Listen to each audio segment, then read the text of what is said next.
वंदितु सौवसिद्धे ध्रुवमचलमनोहमं गतिं पत्ते वोच्छामि समयपाहुड मिनमोऽसुतकेवली भणितम् नमः समयसाराय स्वानुभूत्या चकासते चिस्वभावाय भावाय सर्वभावांतरच्छिदे।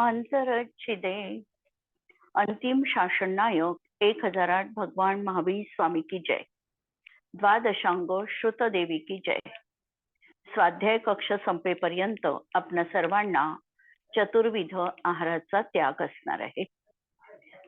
समयसार ग्रंथ आपण बघतो आहे आणि यामध्ये कर्ता कर्म अधिकार आमचा सुरू आहे आणि उपसंहाराच्या गाथा सुरू आहे। आणि यामध्ये आपण काल बघितलं की निश्चितपणे कर्ता कर्म संबंध हा कुठे आहे।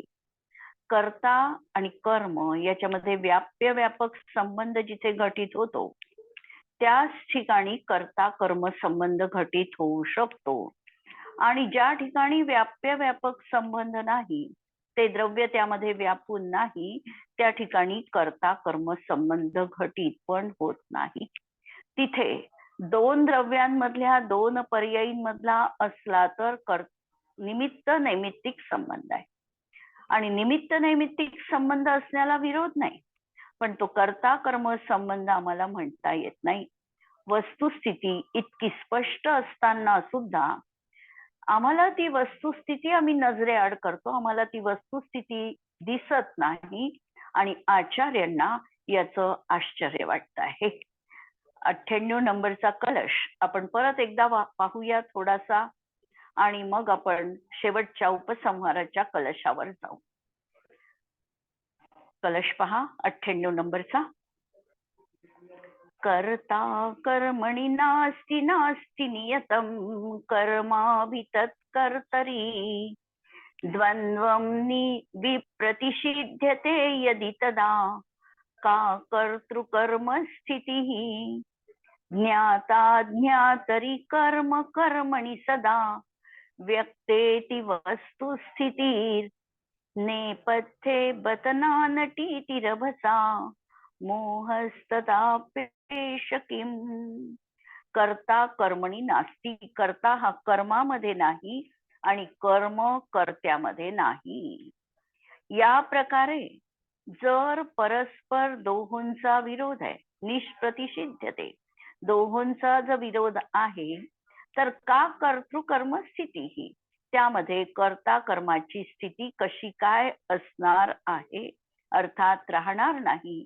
ज्ञाता सदैव ज्ञातरी, ज्ञाता निरंतर ज्ञानात मग्न आहे आणि कर्म कर्मणी सदा, आणि कर्म कर्मामध्ये आहे अशी सुव्यक्त स्थिती असताना, असं प्रत्यक्ष आम्हाला दृग्गोचर होत असताना अशा तऱ्हेने आचार्यांना त्या ठिकाणी नेपथ्यामध्ये हा मोह का बरे नाचतो आहे याचा आचार्यांना अत्यंत आश्चर्य वाटतंय, खेद वाटतोय, करुणा पण येते आहे आणि दुःख पण होत आहे।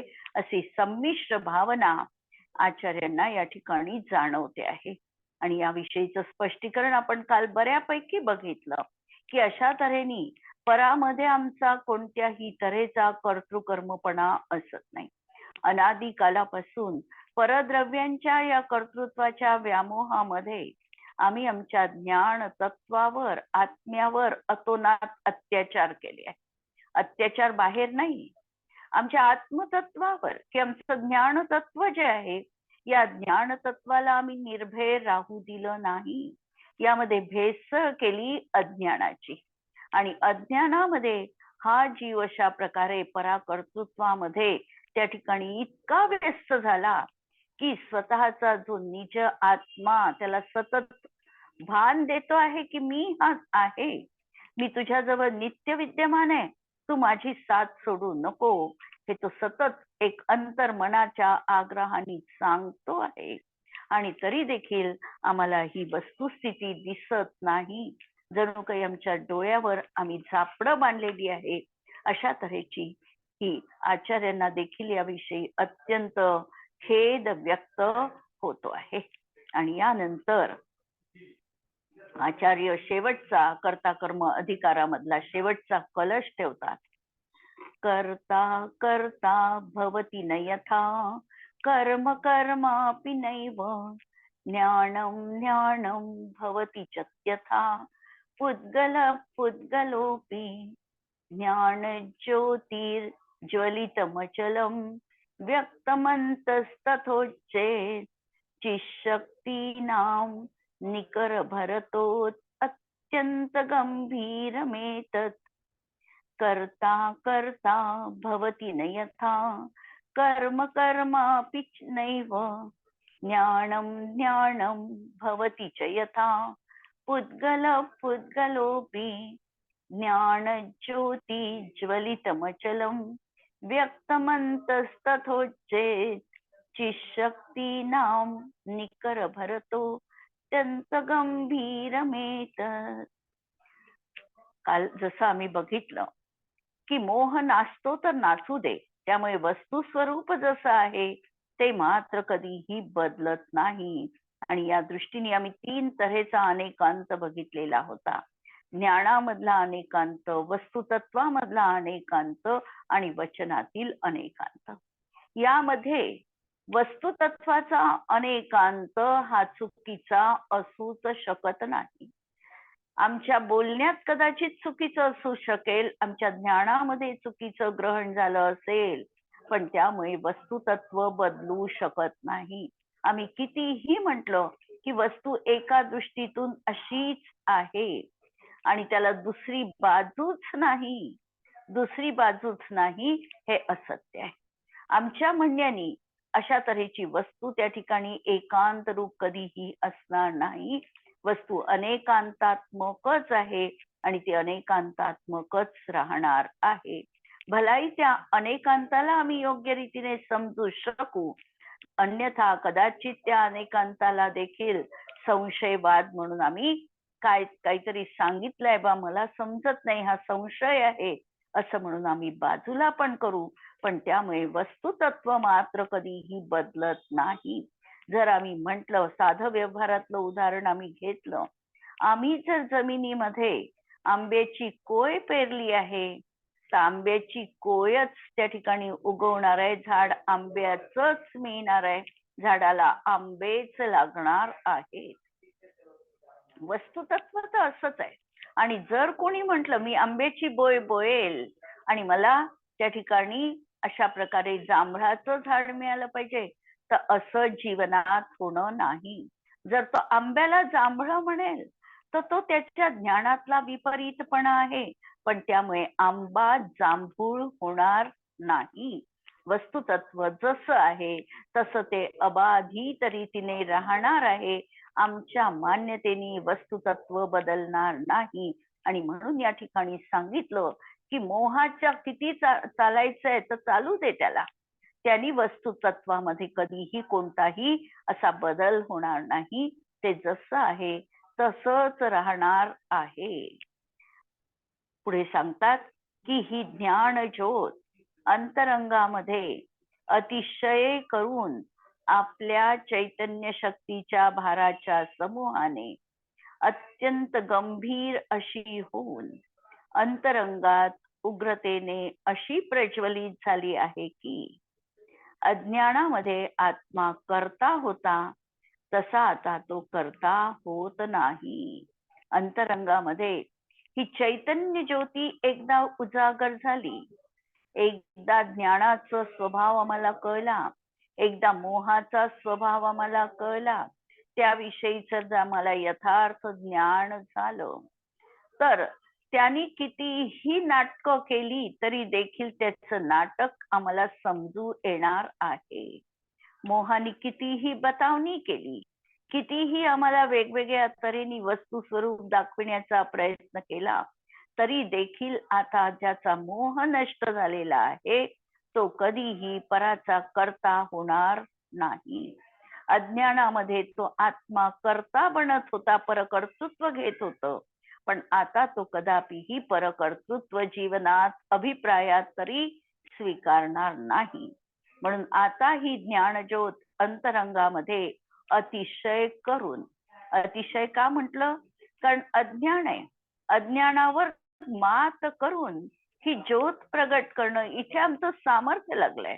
म्हणून अतिशय करून आपल्या चैतन्य शक्तीच्या भाराच्या समूहाने, चैतन्य शक्ती आहे ती भरीत रूपाची आहे, ती ठोस आहे, या शक्तीच्या समूहाच्या माध्यमातून अंतरंगामध्ये गंभीर अशी होऊन, अंतरंगामध्ये उग्रतेने अशी प्रज्वलित झाली आहे की अज्ञानामध्ये आत्मा करता होता, तसा आता करता होत नाही. त्याच्या अज्ञानाच्या निमित्ताने जे पुद्गल कर्मरूप होत होते तेही आता कर्मरूप होत नाही, परंतु ज्ञान तर ज्ञान रूपच झाले आणि पुद्गल पुद्गलच राहिले. जीवाचा अज्ञान रूप परिणाम, त्यामुळे कार्माण वर्गणा कर्मरूप परिणत होत होती, असा दोहोंमध्ये निमित्त नैमित्तिक संबंध होता. जीव आता आपल्या ज्ञान स्वभावात स्थित आहे. जर तो आपल्या स्वभावात स्थित आहे तर स्वभाव कधीही बंधाला कारणीभूत असत नाही. म्हणून त्या समयात कार्माण वर्गणा देखील आता कर्मरूप परिणत होत नाही. म्हणून ज्ञान ज्ञानरूप आहे आणि पुद्गल कर्म जे आहे ते पुद्गल रूपच राहिलं. आत्मा ज्ञानी झाल्यानंतर ज्ञान ज्ञान रूपच होते. तो पुद्गल कर्माचा करता होत नाही, पुद्गल पुद्गल रूपच राहते, कर्मरूपात परिणमित होत नाही. याप्रमाणे आत्म्याचे यथार्थ ज्ञान झाल्याने दोन्ही द्रव्याच्या परिणामामध्ये निमित्त नैमित्तिकपणा राहत नाही, असे ज्ञान सम्यक दृष्टीला होते. याप्रमाणे जीव आणि अजीव या दोहोंनी कर्ता कर्माच्या वेशाने एक होऊन नृत्याच्या रंगमंचावर प्रवेश केला होता. परंतु यथार्थ पाहणाऱ्या सम्यक दृष्टीच्या यथार्थ ज्ञानाने दोहोंनाही वेगवेगळ्या लक्षणांनी भिन्न ओळखले. कर्ता आणि कर्म 2 in 1 अशा रीतीने ते रंगभूमीवर प्रस्तुत झाले होते. पण हा ज्ञानी एवढा विचक्षण आहे की त्याच्या त्या भेदक दृष्टीमध्ये दोहोंची ही भूमिका त्यांनी बरोबर यथार्थ रीतीने जाणलेली आहे. आणि लक्षण भिन्नता आहे की जीव आणि कर्म यांच्यामध्ये लक्षण भिन्नता आहे, आणि या लक्षण भिन्नतेच्या आधारावर त्यांनी एकत्र असलेल्या त्या दोघांना पृथक रूपाने अनुभवलाय. कर्ता आणि कर्म पृथक दिसत नव्हतं, पण अशी काही तिथे सूक्ष्म संधी होती आणि त्या संधीवर बरोबर प्रहार करून यांनी त्या लक्षणाच्या माध्यमातून दोनला अलग जाणलेला आहे. जसं एखाद्या भिंतीला आम्ही वॉलपेपर लावतो, वॉलपेपर लावत असताना पहा इतकं त्याच्यामध्ये स्किल आहे की त्या वॉलपेपरचा जॉईंट कुठे आहे हे समोरच्या व्यक्तीला ओळखू येत नाही, एवढं त्याचं व्यवस्थित ते फिटिंग असतं, लावणं असतं. आणि आम्हाला असं वाटतं की पूर्ण भिंत एका पेपरमध्ये कव्हर झालेली आहे, पण वास्तविकता असं नाही आहे. त्या ठिकाणी सूक्ष्म अशी संधी आहे, आणि ज्या वेळेला एखादी विचक्षण व्यक्ती भेदक दृष्टीने कुठे जॉईंट आहे हे शोधण्याचा प्रयत्न करते, त्यावेळेला बरोबर त्याच्या ज्ञानामध्ये ते लक्षात येतं की या ठिकाणी जॉईंट आहे. आणि त्या ठिकाणी जर आम्ही प्रहार केला, त्या ठिकाणी वेगळेपणा बघण्याचा प्रयत्न केला, तर दोन गोष्टी वेगळ्या आहे हे सहज आम्हाला लक्षात येऊ शकतं. एक उदाहरण सांगते, महाभारतातलं उदाहरण आहे आणि कर्णाच्या बाबतीतलं हे उदाहरण आहे.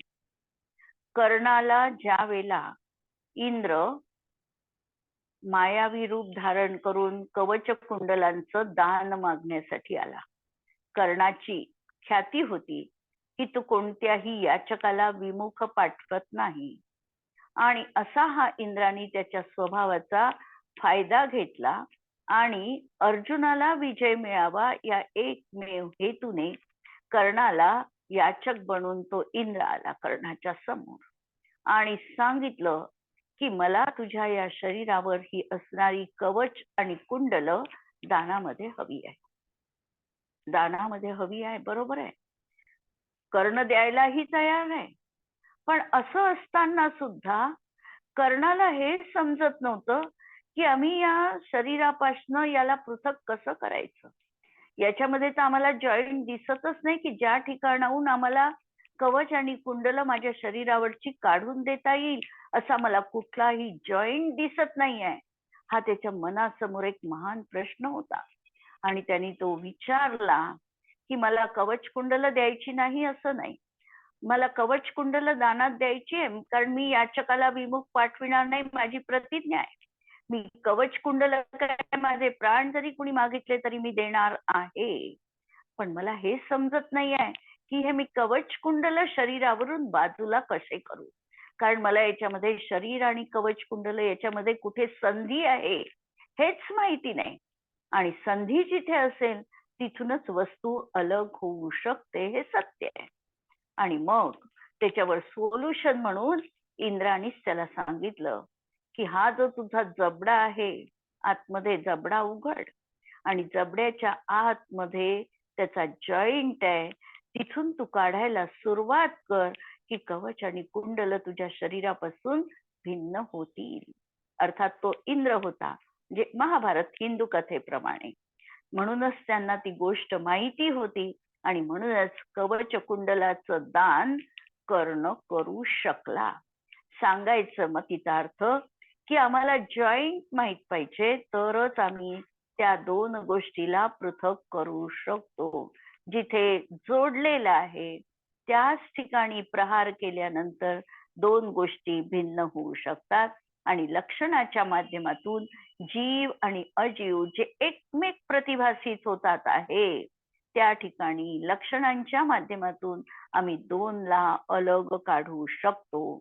म्हणून या ठिकाणी सांगितलं की दोहों नाही, वेगवेगळ्या लक्षणांनी भिन्न ओळखले तेव्हा ते वेश दूर करून रंगभूमीच्या बाहेर निघून गेले. कारण जुन्या काळाची ही रंगभूमीवर सादर करण्याची जी पद्धती होती की जेव्हा नटाला मूळ स्वरूपात ओळखल्या जाईल तेव्हा तो नट आपली भूमिका योग्य वाटलेली नाही हे मानून खजील होऊन रंगमंचावरून निष्कासित होतो. म्हणून तो रंगमंचावरून बाहेर निघून गेले. कारण बहुरूपीच्या सोंगाची अशीच प्रवृत्ती असते की पाहणारा जोपर्यंत ओळखत नाही तोपर्यंत तो नृत्य चेष्टा करतो आणि जेव्हा प्रेक्षक यथार्थ ओळखतो तेव्हा तो आपले खरे स्वरूप प्रगट करून नृत्य चेष्टा थांबितो. तसेच येथे समजावे. याप्रमाणे जीव अजीव कर्ता कर्मवेश सोडून निघून जातात. काल आम्ही अशा तऱ्हेचा त्या कालच्या श्लोकावर थोडं विश्लेषण की पंडित दौलतरामजी म्हणतात, कर्म पिंड अरु राग भाव मिली एक होई नाही. कर्मपिंड राग भाव मिली एक होऊ नाही. यो दो भिन्न स्वरूप बसही दोन जीव माही. दोन्ही जीव नाही. कर्मपिंड पुद्गल विभाव रागादी मूढ भ्रम अलख एक पुद्गल अनंत किमी धर ही प्रकृती सम. निज निज विलास जुत जगत माही जथा सहज परिणमहि तिम. करतार जीव जड कर्म को मोह विकल जन कहाही इम. करतार जीव, जीव करता आहे आणि जड कर्म त्याचं कर्म आहे असा जो मोह आहे तो विलयाला पावल्यानंतर सहज वस्तू स्वरूप जीवाला ज्ञात होतं. आणि या कलशावर देखील त्या ठिकाणी पंडित दौलतरामजी म्हणतात, जीव मिथ्यात्व न करे भाव नाही धरे भरम मल. जीव मिथ्यात्व न करे, भाव नाही धरी भरम मल, ज्ञान ज्ञान रस रमे होई, कर्मादिक पुद्गल. असंख्यात परदेश सकती जगमगे प्रगट अति. आता ती आत्मज्योती जगमग करत आता आत्मप्रदेशांमध्ये प्रगट झालेली आहे. चिदविलास गंभीर धीर रहे विमल मती. ती अत्यंत धीर गंभीर आणि विमल अशी ज्ञान ज्योती उदित झाली. जब लगी प्रबोध घट माही उदित, तब लगी अनयन पेखिये. जेव्हा प्रबोध ज्ञान कला अंतरंगामध्ये प्रगट झालेली आहे, तेव्हा अनय न पेखिये. अनय म्हणजे खोटा भाव. तोपर्यंत खोटा भाव म्हणजे खोटा भाव जीवनात आता राहणार नाही. जिमी धर्मराज बरतंतपुर, जह तह नीती परेखिये. ज्याप्रमाणे जिथं जिथं धर्माचं साम्राज्य आहे, तिथे तिथे न्यायच आहे. आणि जेव्हा हृदयात सम्यक ज्ञान रूपी ज्योती उदित होते, त्यावेळेला अनय जीवनामध्ये राहणार नाही. असा तऱ्हेने हा आपण कर्ता कर्म अधिकार या ठिकाणी पूर्ण केलेला आहे. आणि यानंतर आम्हाला कर्ता कर्म अधिकारामध्ये हा जो सारांश रूपाने मराठीमध्ये मतितार्थ दिलेला आहे, तोही आम्हाला पाहायचा आहे. कारण कर्ता कर्म अधिकार आमच्या मनामध्ये अत्यंत योग्य रीतीने आणि सुव्यवस्थित जसा आहे तसा तो बसायला पाहिजे. कारण कधी कधी कर्ता कर्म अधिकारामध्ये रागाला जीवाचं कर्ता म्हटलं नाही, आणि कधी कधी रागाला जीवाचं कर्ता पण म्हटलेलं आहे.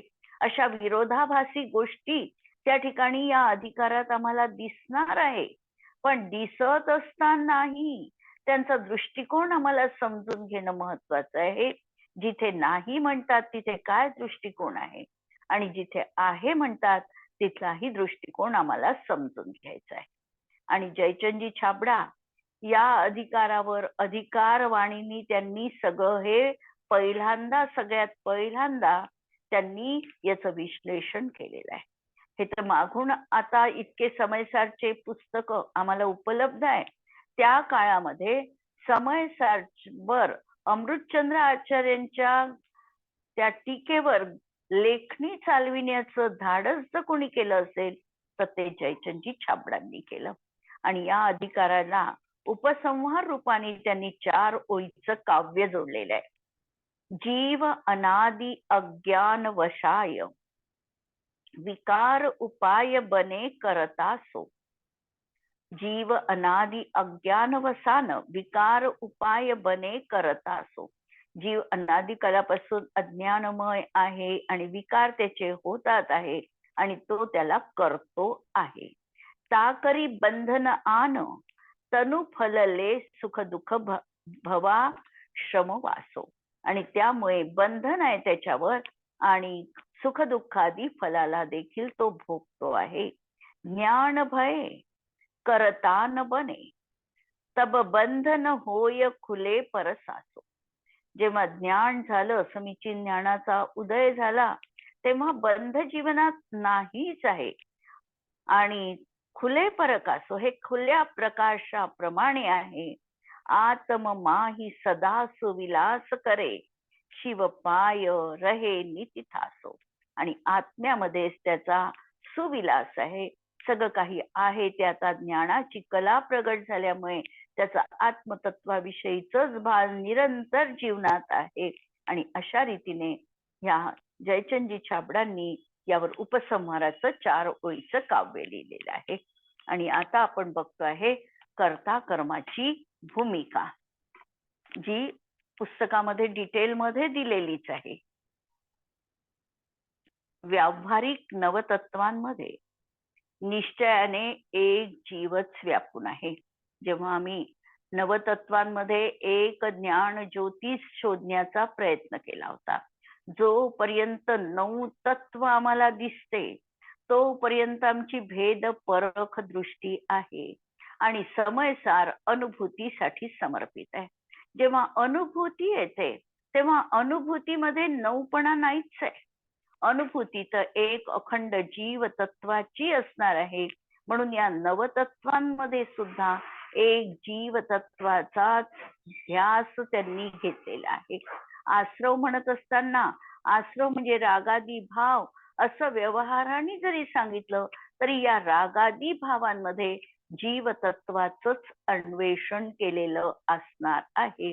आणि त्या जीवाच्या दृष्टीतूनच म्हणजे नवही तत्वांमध्ये एक जीव तत्व त्या ठिकाणी अनुस्यूत आहे, हे 13व्या गाथेमध्ये सांगितलं.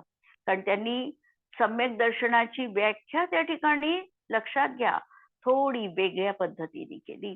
जी तत्वार्थ श्रद्धानम ही व्याख्या तत्वार्थ सूत्रात केली, त्या ठिकाणी समयसार मध्ये भूतार्थ पद्धतीने 9 पदार्थांचं श्रद्धान म्हणजे सम्यक दर्शन ही व्याख्या केली.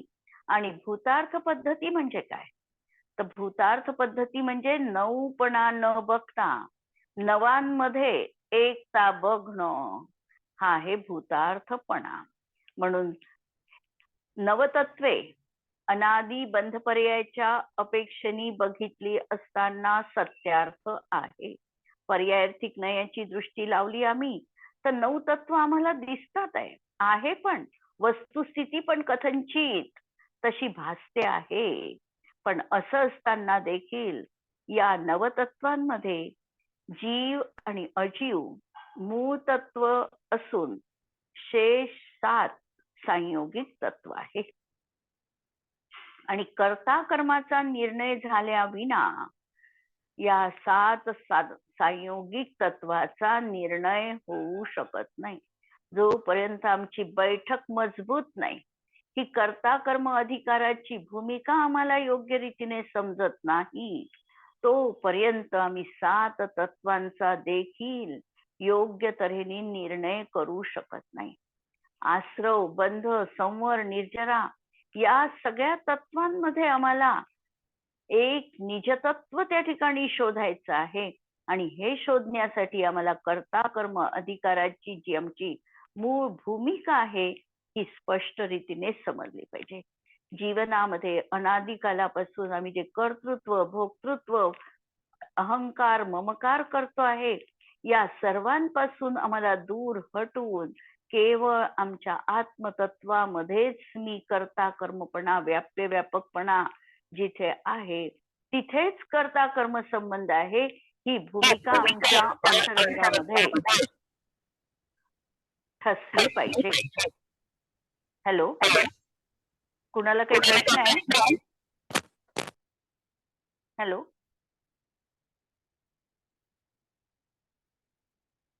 ठीक आहे.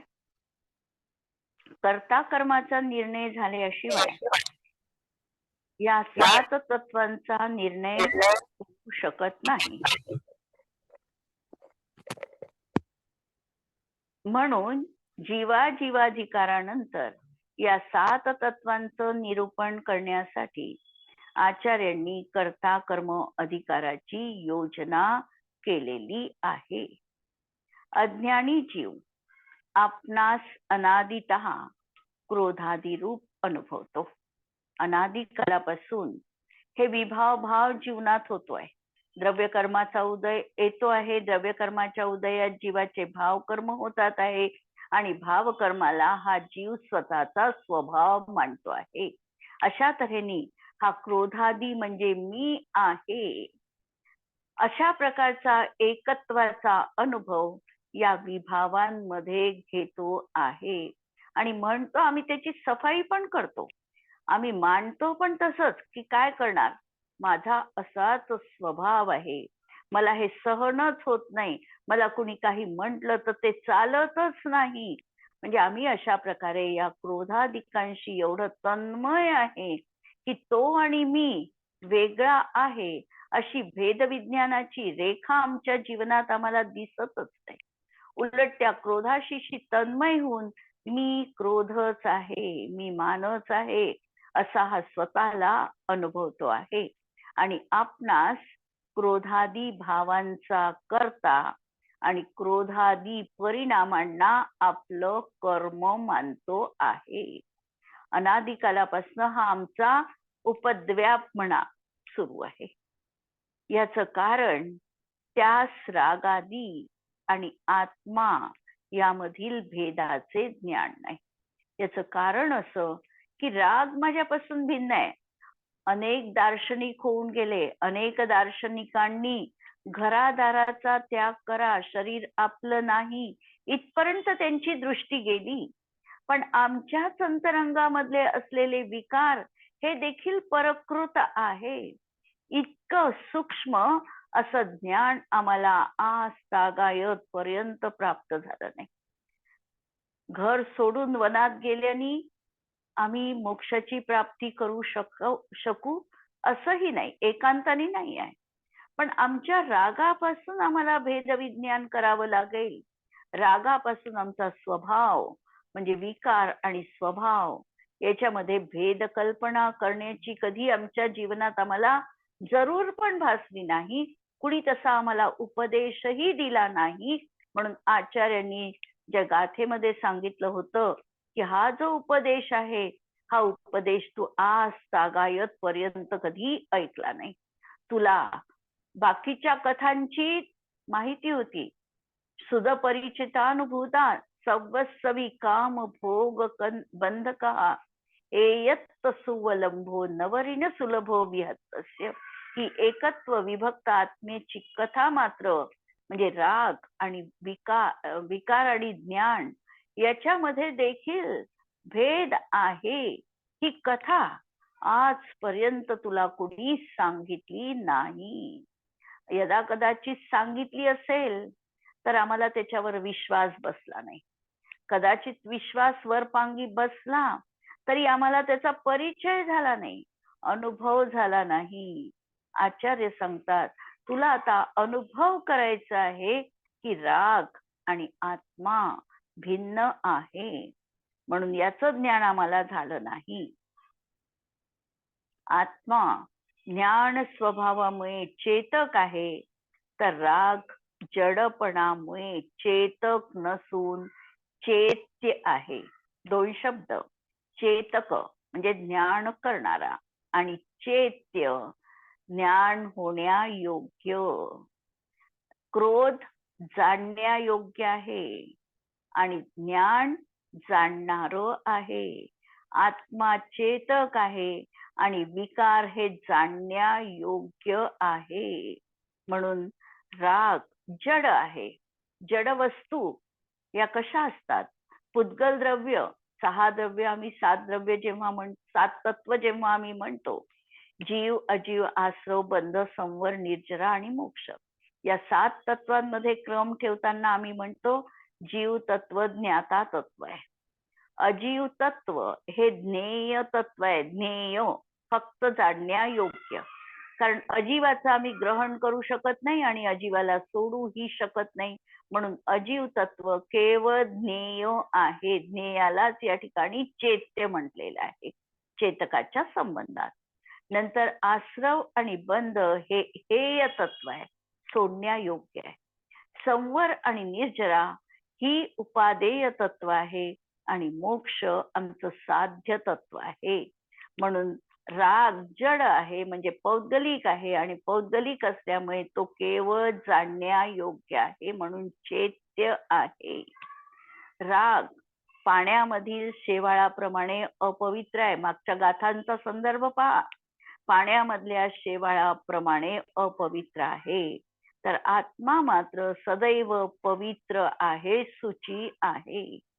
रागादी आकुलता रूप दुःखाचं कारण आहे आणि आत्मा निराकुल सुख स्वरूप आहे. अशा तऱ्हेने भेद ज्ञान झाल्यानंतर जेव्हा वारंवार ही गोष्ट अंतरंगात आमच्या ठसेल की राग माझ्या पर्यायीत होतो आहे, पण राग हा शेवाळाप्रमाणे आहे. आत्मा निराकुल स्वभावी आहे, राग मात्र आकुलता रूप आहे.